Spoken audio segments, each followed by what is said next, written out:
Party സംസ്ഥാന അധ്യക്ഷൻ മികച്ച രീതിയിൽ പ്രവർത്തിക്കുന്നു. കെ സുരേന്ദ്രനെ നീക്കിയേക്കുമെന്ന റിപ്പോർട്ടുകൾ തള്ളി ശോഭാ സുരേന്ദ്രൻ. സംസ്ഥാന ബി.ജെ.പി. അധ്യക്ഷ സ്ഥാനത്തു നിന്നും കെ സുരേന്ദ്രനെ നീക്കിയേക്കുമെന്ന റിപ്പോർട്ടുകൾ തള്ളി കോർ കമ്മിറ്റി അംഗം ശോഭാ സുരേന്ദ്രൻ രംഗത്ത്. നിലവിലെ നേതൃത്വം തന്നെ തുടരും. പാർട്ടി സംസ്ഥാന അധ്യക്ഷൻ മികച്ച രീതിയിൽ പ്രവർത്തിക്കുന്നുവെന്ന് കേരള പ്രഭാരി തന്നെ പറഞ്ഞിട്ടുണ്ട്. ബി.ജെ.പി. ഇരുമ്പുമറയുള്ള പാർട്ടിയല്ല. തോൽവിയാണെങ്കിലും വിജയമാണെങ്കിലും ചർച്ച ചെയ്യും.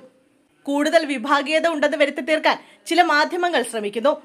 അപ്പോൾ നിലവിൽ വിഭാഗീയത ഉണ്ടോ എന്ന ചോദ്യത്തിൽ നിന്ന് അവർ ഒഴിഞ്ഞുമാറി. ബി.ജെ.പിയിലെ ഓരോ നേതാക്കളും പൊതുസമൂഹത്തിന് എന്തെല്ലാം ചെയ്ത് നൽകുന്നുണ്ട് എന്നത് സംബന്ധിച്ച് മാധ്യമങ്ങൾക്ക് പരിശോധിക്കാവുന്നതാണ്.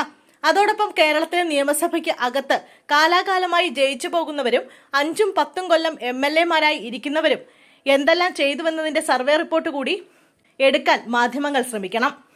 ഒരു നിയോജക മണ്ഡലത്തിൽ എത്ര രൂപ ഒരു MLA-ക്ക് ചെലവഴിക്കാൻ സാധിച്ചു, എത്ര രൂപ ഒരു MLA ലാപ്സാക്കി കളഞ്ഞു, ഇതുപോലെ MP-മാർ എന്തെല്ലാം ചെയ്തു എന്നത് പരിശോധിക്കാൻ കൂടി മാധ്യമങ്ങൾ തയ്യാറാകണമെന്നും ശോഭാ സുരേന്ദ്രൻ കൊച്ചിയിൽ പറഞ്ഞു.